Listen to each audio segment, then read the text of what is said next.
ngomongin birokrasi ala-lan. Halo kawan-kawan, kembali lagi bertemu dengan saya Mariana di Ngobrol bareng Alumni LAN. Saat ini kita kedatangan satu tamu yang istimewa, jebolan dari pelatihan PKP Angkatan 3 tahun 2022. Bersama kita telah hadir Bapak, saya bacanya pelan-pelan ya Pak ya, takut salah pengucapan nih. Manuelson Jaka Yusuf, M Telnet Engineering. Ini mohon maaf kalau STM Telnet Eng. Baik.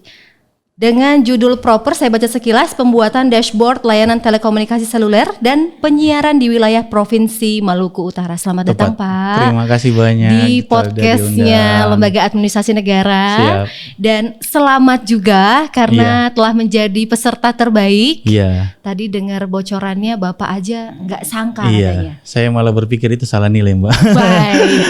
Baik. Gimana rasanya Pak? Jadi peserta terbaik atau ini sudah kali ketiga, keempat, kelima? Belum pernah.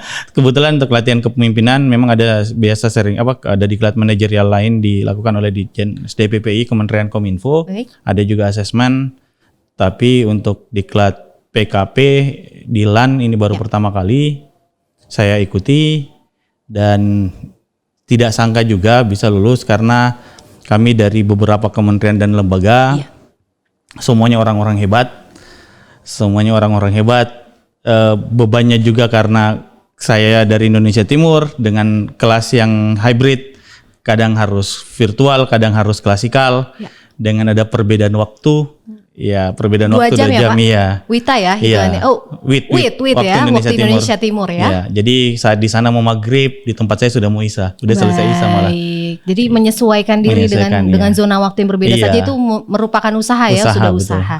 Oke Pak, kita akan ngobrol seputar Bapak mengikuti diklat di Lembaga Administrasi Negara atau pelatihan di Lembaga Administrasi Negara. Tadi kan saya sudah tanya tuh gimana perasaannya gitu ya. Tadi saya tangkap Pak, berapa orang Pak? Satu kelasnya? Ada 40 orang. 40 orang, lintas kementerian, lembaga. Wah, ini dan yang menang justru Indonesia Timur. Baik, itu memang luar biasa. Pak, saya mau tanya nih, seperti apa sih Pak pelatihan yang diadakan? Atau Bapak menjalani pelatihannya? Menjalani pelatihan, pertama itu saya mengucapkan banyak terima kasih kepada semua pihak yang sudah mendukung, sudah membantu saya, tim saya di Loka Monitor Receiver Ternate, Bapak Ibu dari LAN, sangat banyak berterima kasih sudah diberikan kesempatan. Terus yang saya rasakan di diklat LAN, pertama itu ini diklat yang lumayan panjang Bu ya, dari 21 Februari. Kami belajar karena waktu itu masih pandemi, lagi ketat-ketatnya pandemi, maka kami secara virtual. Full virtual 30 hari. Saya potong berarti baru hari ini atau berapa hari yang lalu memang dari ke Jakarta? Tanggal 6 baru kita masuk klasikal. 6 Juni. 6 Juni. Itu terakhir ya sebelum penutupan ya. 6 Juni, 7 Juni masih pembelajaran klasikal. 8 Juni kami seminar implementasi. 9 Juni kemarin kita sharing dan sampailah pada saat sekarang puji Tuhan kita bisa lulus sama-sama semua. Baik, jadi semua lulus, tidak ada yang tertinggal. Dan Bapak dapat peringkat atau yang jadi peserta terbaiknya ya? Kalau masalah peringkat saya Bu dari dulu yang namanya peringkat dan lain-lain itu bonus. Yang paling utama saya bisa mendapatkan saudara baru, saya bisa mendapatkan keluarga baru, relasi baru. Humble. Jadi memang ini rendah hati. Biasanya yang terbaik tuh gitu, agak rendah hati. Memang rendah hati gitu ya. Jadi yang terpenting adalah relasi, yang terpenting pengetahuan baru, yang terpenting keluarga baru. Betul Bu. Karena setelah ini justru lebih seru gitu ya Pak. Maksudnya malah tambah banyak kenalan gitu ya dari seluruh Indonesia. Oke Pak, tantangan apa sih Pak selain tentang zona waktu yang beda 2 jam gitu ya dengan pembelajaran dari Jakarta, sementara kan semua tugas, semua materi diberikannya itu langsung dengan zona Jakarta. Gimana Pak? Tantangan apa saja selain itu? Selain waktu ya. Jadi tantangan terbesar dari saya itu pertama adalah kendala untuk menyiapkan bahan pada saat virtual, meskipun kita kelas virtual tapi terus terang ada tanggung jawab sebagai KUPT, sebagai kepala UPT yang harus dilakukan. Itu juga menyita waktu, gimana saya harus membagi waktu. Saya berterima kasih kepada semua teman-teman saya, tim saya di Loka Monitor Receiver Ternate sudah membantu saya saya banyak memberatkan mereka, dan ya kalau memang ini juara adalah suatu hal yang luar biasa, saya mempersembahkan untuk teman-teman saya di Ternate. Baik. Itu. Dan ini informasi untuk seluruh kawan LAN. Tadi sebelum taping podcast ini dimulai, saya bincang-bincang dengan Pak Manuelson bahwa Pak Manuelson adalah kepala UPT termuda se-Indonesia di Kementerian Informatika. Jadi aplaus teman-teman untuk Pak Manuelson. Jadi tergambar ya dari pembicaraan Pak Manuelson bahwa memang yang jadi terbaik itu justru memang yang harus yang inovatif. Tadi sudah disampaikan bahwa dan penuh apresiatif ya. Jadi kita mengapresiasi pekerjaan orang yang justru menyokong kita gitu ya Pak. Jadi ini semua kalau saya tangkap ini semua terjadi karena bantuan atau kerjasama dari berbagai pihak gitu ya. Ada Bapak mengapresiasi itu. Oke. Ini seru banget yang jadi bawahan atau yang dikoordinasikan sama Pak Manuelson nih. Mantap nih dapat kepala UPT Pak Manuelson. Oke Pak. Poin apa Pak selain itu? Poin apa? Selain menyadari bahwa semua ini Bapak dapat lakukan, bisa berada sekarang pelatihan itu berkat orang lain atau berkat dukungan orang lain. Poin apa yang Bapak dapat setelah menjalani pelatihan yang cukup panjang yang tadi Bapak bilang tuh terpanjang malah yang Bapak pernah lakukan? Gimana ya? Jadi yang poin yang paling penting juga itu bagaimana komunikasi dan koordinasi itu penting. Dalam proses saya melakukan implementasi atau realisasi aksi perubahan, proyek perubahan aksi perubahan, saya mendapatkan banyak tantangan, tapi dengan komunikasi, dengan koordinasi, dengan bantuan semua pihak dari Dinas Kominfo Provinsi, dari Lembaga Penyiaran Seluruh Maluku Utara, dari Direktorat Jenderal SDPPI, baik itu yang terhormat mentor saya, Pak Sabirin Mukhtar, Direktur Pengendalian Merangkap PLT SDJen SDPPI, kemudian bantuan dari teman-teman Direktorat Operasi Sumber Daya, termasuk Pak Dwi Handoko. Terima kasih banyak Bapak Direktur sudah membantu saya. Semua pihak di seluruh dia sudah membantu kami dalam kesulitan yang kami tangani. Saya mendapat lesson learn dengan banyak relasi, banyak komunikasi. Kita belum tentu terhindar dari masalah. Betul. Tapi masalah kita bisa diselesaikan dengan bantuan teman-teman kita semua. Wah, itu yang saya dapat kemarin. Ini sebenarnya Bapak nih betul-betul menjiwai sekali ya jadi pegawai Kominfo nih, karena tadi ucapannya saya tangkap beberapa istilah itu betul-betul istilahnya Kominfo banget gitu. Komunikasi, koordinasi, lalu relasi itu kan komunikasi ya Pak. Kominfo betul sekali itu. Karena memang segala sesuatu seperti yang Bapak tadi sampaikan ya betul banget bahwa kita nggak akan pernah terhindar dari masalah. Tidak pernah. Niscaya itu. Jadi poin pentingnya itu ya Pak. Di balik semua mata pelatihan yang Bapak dapatkan, dapat satu poin itu ya. Jadi tanpa jadi ya dengan adanya komunikasi, tanpa teman-teman tidak mungkin kita bisa melakukan semuanya sendiri. Baik. Itu yang luar biasa. Luar biasa. Oke Pak. Sekarang saya mau tanya terkait dengan pelatihan di sisi lainnya nih Pak. Sudah bertemu dengan banyak Widyaiswara, beberapa Widyaiswara, dan mungkin sudah pernah bertemu dengan Widyaiswara LAN di pelatihan lainnya mungkin, atau mungkin nantinya ke depannya. Tapi selama pelatihan ini Pak, apa opini Bapak tentang Widyaiswara atau penyelenggara pelatihan di LAN? Untuk LAN, saya saya mendapatkan banyak hal yang membekas di hati, Bu. Jadi yang pertama itu kebetulan teman-teman diklat juga ada teman-teman dari LAN. Ada teman-teman dari LAN juga ikut, terus mereka sangat suportif. Kadang-kadang kami banyak keluhan, banyak kendala, mereka membantu. Meskipun kami sering kontekan sampai malam, Bu, saya minta tolong, Bapak Ibu minta tolong, dibantu. Dan terus kemudian dari pihak penyelenggara, dari coach sangat membantu kami pada saat implementasi, memberikan solusi yang kami tidak pikirkan, tapi memang mereka bisa membantu kami mencari jalan yang terbaik. Terus dari para pengajar, luar biasa. Kita bisa belajar dari experience mereka, dari pengalaman. Kita bisa belajar dari kebijaksanaan, bisa belajar dari pengalaman hidup. Dan itu, itu dari saya. Oke, itu dampaknya gitu ya Pak. Tapi secara pribadi apa Pak? Secara pribadi? Secara pribadi sebagai di tugas dan tusi Bapak menjadi seorang kepala UPT, apa dampak yang sangat Dampak terasa umumnya. ketika sudah menjalani pelatihan ini? Banyak Mbak, banyak sekali. Ya jadi yang paling pertama itu upgrade. Jadi upgrade peningkatan kemampuan manajerial. Baik. Itu yang paling saya rasakan. Bagaimana semua kepemimpinan itu ada standarnya, ada mutunya. Semua pekerjaan evidence based, pelayanan kita harus customer service dan semuanya kita terus bagaimana caranya kita membangun komunikasi, kembali komunikasi. Terus bagaimana caranya kita memberikan pelayanan yang terbaik. Itu yang menjadi terkenang di saya, dan kenapa itu juga menjadi inisiatif saya membuat suatu layanan dari pelajaran di diklat ini. Saya menganalisa ada gap yang terjadi di kantor dan bagaimana caranya kita mengatasi gap itu untuk membuat suatu inovasi. Wow. Itu yang saya dapat. Mengatasi gap gitu ya. Jadi bukan menghindari atau Bukan. menutup gap Bukan. gitu. Bahwa kita memang harus sadar bahwa memang harus pasti ada gap Iya, seperti itu pasti. ya. Tadi seperti yang sebelumnya juga saya tadi sudah bicara sebelumnya dengan Pak Manuelson bahwa di kantor Pak Manuelson tuh ada gap yang jauh juga ya. Jadi memang secara umur ya Iya, dengan secara umur, betul. pegawai Iya. ya, bahwa memang banyak sekali atau belum dapat pegawai yang muda justru gitu ya Pak ya.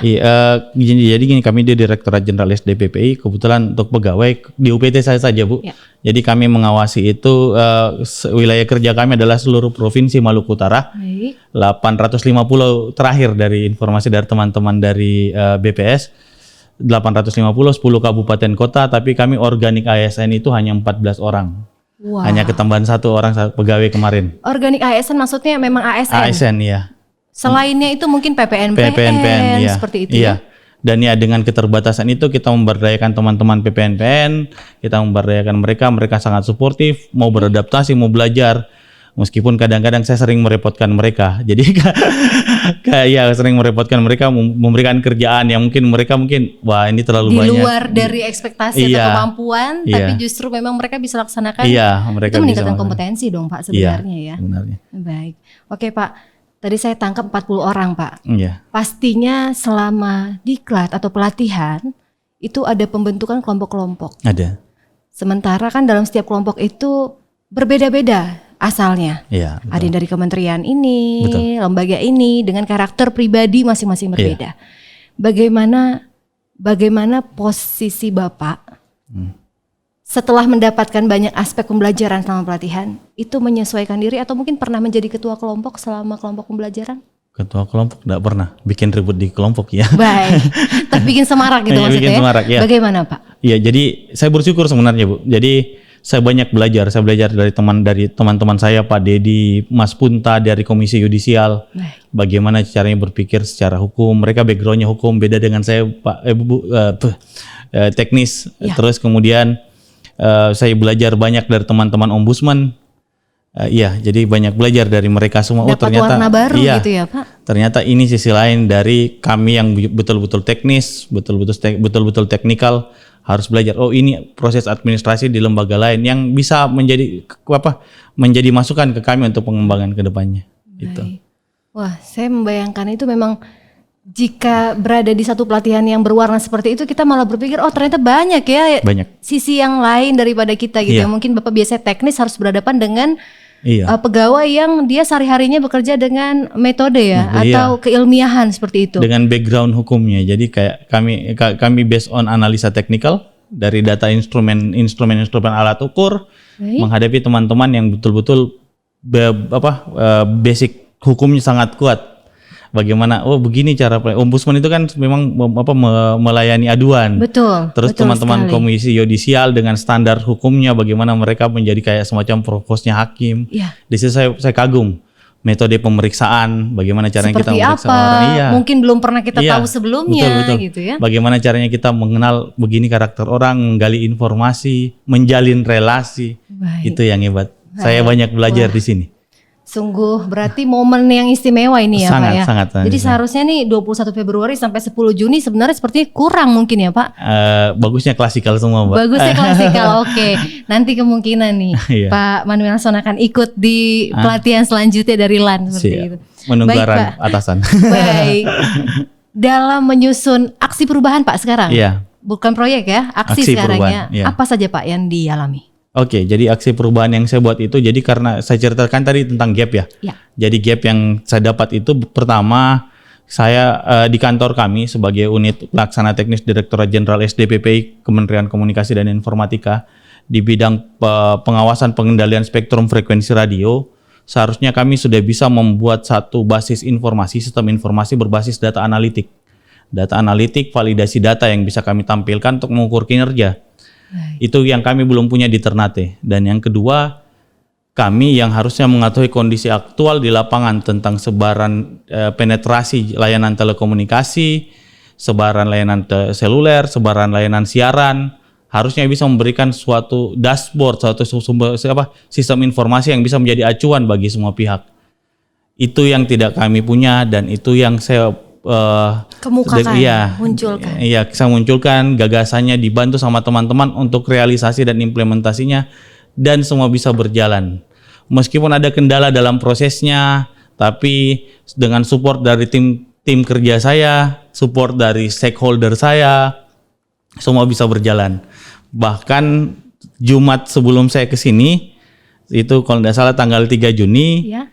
dengan bantuan dari beberapa stakeholder kami melakukan FGD, melihat bagaimana responnya, tidak apakah yang saya buat ini bisa dimanfaatkan oleh teman-teman dari penyiaran, teman-teman operator seluler, dari pemerintah daerah, sama dari akademisi. Jadi sampai bukan hanya pihak yang bergerak di bidang telekomunikasi, tapi akademisi pun bisa menggunakan. Iya. Karena Maluku Utara itu setahun saya di sana, saya melihat banyak potensi.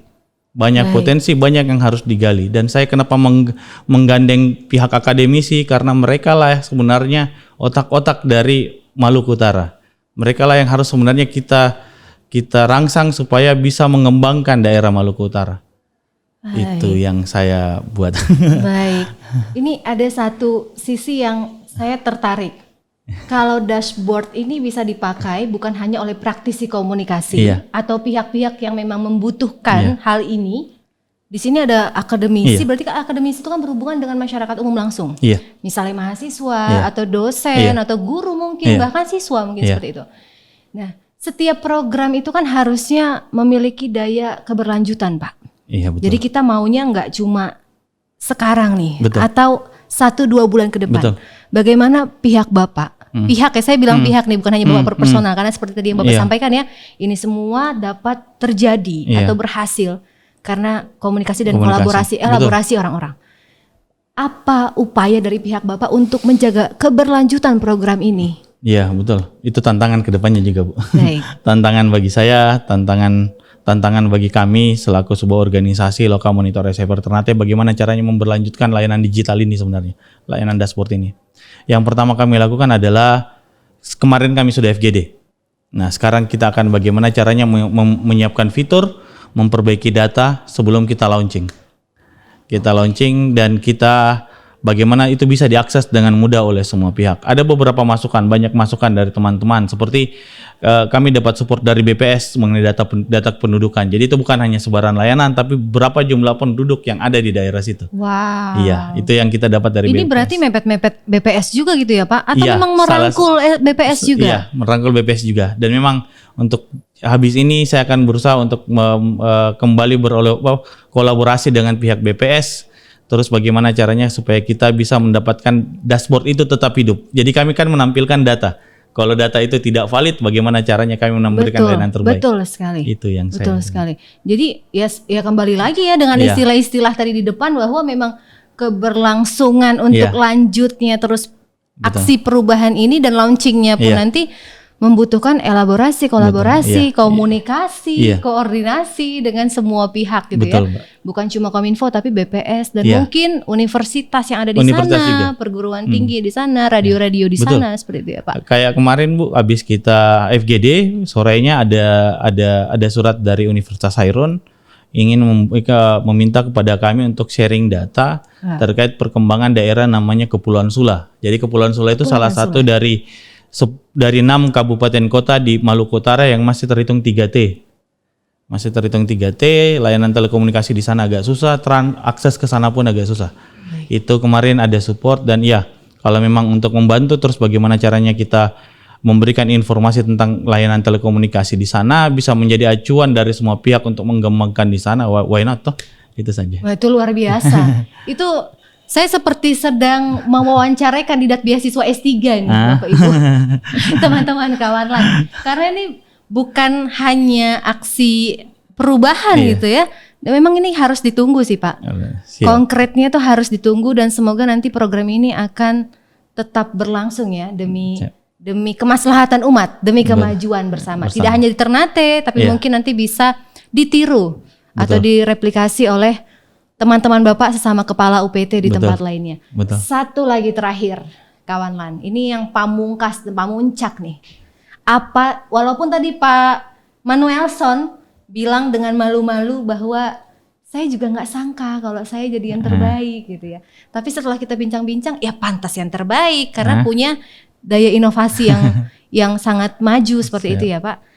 Apa Pak tips-tips suksesnya? Tips suksesnya. Jadi peserta terbaik. Yang pasti dinilai kan Pak bukan hanya aksi perubahan nih. Pasti mungkin walaupun Bapak di sana ada jam 10 malam, di Jakarta jam 8, Bapak ready. Ya seperti itu ya. Tugas dikirim jam 8, Bapak langsung mengerjakan walaupun beda zonasi. Apa tipsnya Bapak? Untuk kawan-kawan lain nantinya kalau yang selama akan pembelajaran ya? Betul. Selama pembelajaran yang pertama itu memanfaatkan waktu. Waktu. Jadi waktu itu adalah hal yang sangat berharga di Klatlan. Betul. Kita agak kesulitan. Ada yang saya bilang perbedaan zona, bagaimana kita. Terus yang pertama itu mencari support dari keluarga. Baik. Iya, itu utama juga ya Pak, keluarga support ya. Keluarga, support dari istri. Itu penting. Baik. Ya, jadi banyak sacrifice dilakukan karena kita harus fokus sama diklat karena memang udah menjadi tugas. Terus yang kedua itu bagaimana caranya kita membangun tim supaya bisa berjalan dengan baik meskipun kita harus menghadapi diklat. Karena tanggung jawab pelayanan publik tetap harus dijalankan. Itu yang yang ketiga itu adalah support dari atasan. Itu paling penting. Jadi saya berterima kasih kepada mentor, kepada teman-teman di pusat yang sudah supporting kami. Itu. Baik. 3 hal besar ya. Jadi yang pertama tetap fokus. Selalu fokus gitu ya Pak ya. Dan jangan lupa juga keluarga. Izin-izin nih sepertinya Pak harus ya. Harus. Jadi tidak bisa berkunjung dulu karena harus mengerjakan tugas gitu ya. Dan hubungan dengan atasan seperti itu ya. Luar biasa. Demikian teman-teman kawan LAN semua yang sudah menyaksikan ngobrol hari ini, luar biasa teman-teman. Satu hal yang saya tangkap ya dari pembicaraan kita hari ini bahwa memang sangat dibutuhkan komunikasi, koordinasi, elaborasi, tapi dengan rendah hati seperti itu ya Pak. Jadi tetap mengutamakan tugas juga, karena pelayanan publik tetap harus dilaksanakan. Baik, demikian kawan LAN, sampai jumpa di acara ngobrol selanjutnya. Sampai jumpa. Bye-bye.